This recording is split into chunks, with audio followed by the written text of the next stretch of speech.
I want others to know that you don't have to know what you're doing, because if God calls you to something, he will qualify you to it.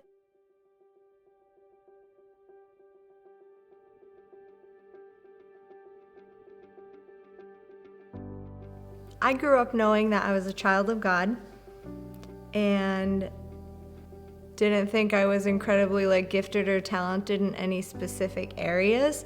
But one thing that I literally thank God for every day is that I was always a really confident person in who I was and in kind of my morals and the way that I lived my life, the way that I walked.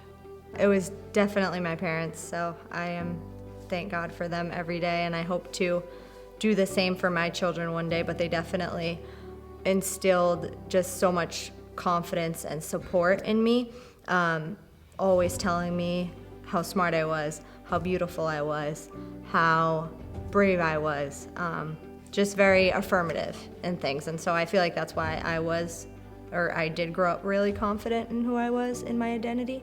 My parents just raised us to believe in God. We always were churchgoers, but it wasn't until about later high school that I started coming to the Christian church, and it wasn't until about college that I really started developing a faith of my own.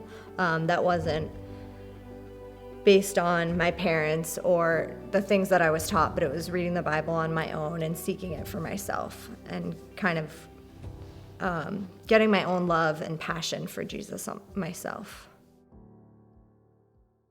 I'm always been surrounded by a huge family and a bunch of friends all the time, so going away to college was really hard for me. So it was a lonely time the first year of college. I didn't want to live there, but I felt like it was best to be able to focus on my studies if I just lived there.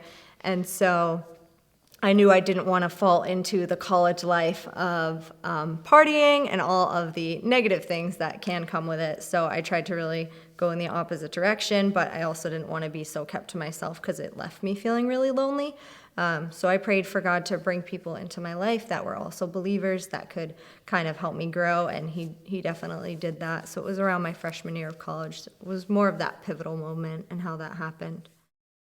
So when you say the phrase used by God, I think a lot about how in the church they often speak about how we should use our gifts to serve the Lord. And so I always heard that. That's always amazing. But like I said before, I didn't know what my specific gifts were. So when I hear that phrase used by God, I think about pastors, or I think about the people that you see up there every Sunday morning that really have a big impact in maybe just the Sunday church. That's kind of what I used to think of when I would hear it used by God.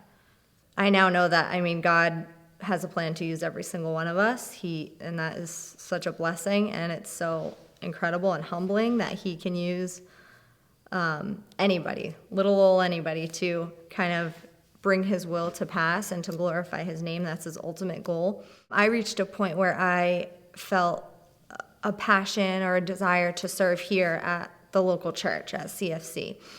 The church had poured into me so much. I had been coming here for years. I had learned so much, had formed so many amazing relationships, had just received so much from God, learned so much about God. My faith had grown so strong that I couldn't just sit any longer. I couldn't just come here and receive anymore. I wanted to be a part of that for somebody else. I wanted to be a part of God's mission here in our local church, and that's why I wanted to be used by God. And so I talked to my husband, who is kind of on the opposite spectrum. I think he's been being used by God since he came out of the womb. He's been serving here at the local church since he was, I think, 12, in a very visible, gifted way.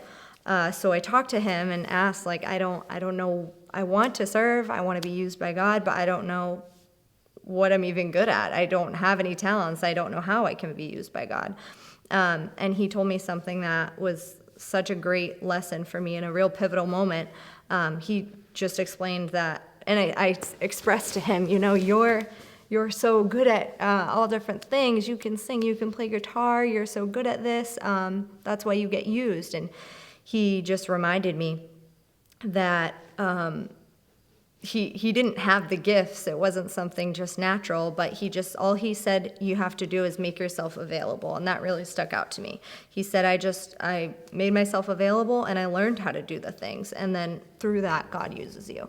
So that was a really pivotal moment for me. And I told him, I made a promise to myself and to him. I said, the next opportunity that arises, I'm going to say yes to, no matter what it is, because I didn't feel led in a particular direction in the way that I feel like a lot of people talk about it being.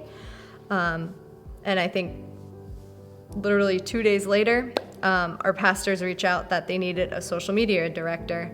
And Daniel kind of just looked at me and I said, okay, well, I said I'd say yes.